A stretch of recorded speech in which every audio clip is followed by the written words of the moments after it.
துளசி மாடத்தை பொறுத்த வரைக்கும் பார்த்தீங்கன்னா, உயரமாக வைக்கிறதா இருந்தால் ஹைட்டாக, அதாவது ஹைட்டானா வந்து பார்த்திங்கன்னா இப்போ மினிமம் வந்து ஒரு 4 அடி வைக்கிறாங்க. அதுக்கு மேலே அந்த துளசி செடி வளர்ந்து அதுக்கு சைடில் வந்து தீபம் வைக்கிற மாதிரியோ இல்லை அதில் ஒரு டிசைன் பண்ணியோ இருக்கும்போது வந்து பார்த்திங்கன்னா அது வந்து ஒரு 5 அடி 6 அடி வந்துடுது. அந்த மாதிரி உயரமான அமைப்புகளாக இருந்தால் அது வந்து கிழக்கு வடக்கில் கண்டிப்பாக வைக்கக்கூடாது.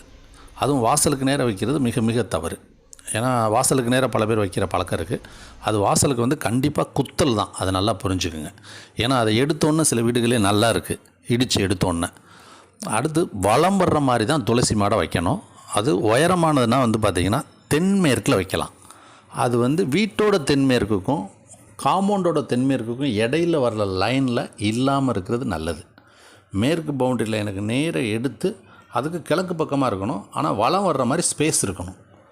இல்லைன்னா வந்து பார்த்திங்கன்னா மேற்கு நெருதியில் வைக்கணும். இந்த தெற்கு பவுண்டரிக்கு நேராக லைன் எடுத்து அதிலேருந்து வடக்கு பக்கமாக வர்ற மாதிரி அந்த கிராஸ் லைனில் வரக்கூடாது.